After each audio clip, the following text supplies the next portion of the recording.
এ commander, হ্যাঁ হাবু ভাই বলো। মোর মনটা এক্সের খারাপ। কেন কি হইছে? শুনলাম তুমি নাকি ব্যাচেলর পয়েন্টের সিজন 5 এ মোরে বিদেশ পাঠাইয়া দেবা। হ্যাঁ বিদেশ পাঠানো উচিত না? ৪টা সিজন হয়ে গেল তোমারে তো এখনো বিদেশ পাঠাতে পারলাম না। একবার কাতার গেলা, আবার এখান থেকে চলে আসতে হইলো। তো আমরা ফাইনালি ডিসিশন নিছি যে তোমাকে সিজন 5 এ আমরা বিদেশে পাঠাই দিব। না, মুই বিদেশ যাব না। কেন? আমরা তো সবসময় দেখাইছি যে হাবু ভাই বিদেশে যাইতে চায়। হাবু ভাইয়ের স্বপ্ন বিদেশে যাওয়া।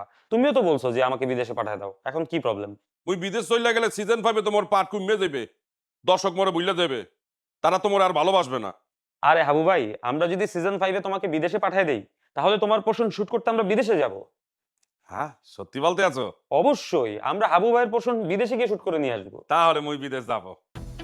আর শোনো, আমার মনে হয় কি এই সিজন 5 যে শুরু করবা, প্রথম পার্টগুলাই বিদেশে করা উচিত।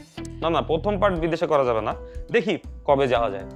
না, যদি তা না করো তাহলে মুই কিন্তু 3-4টা দেশে যাব। মোর খুব ইচ্ছা মালয়েশিয়া, কাতার, দুবাই আর আমেরিকা যাব। তুমি একটু আগে বললা বিদেশে যাবা না। এখন মুই বিদেশ যাব।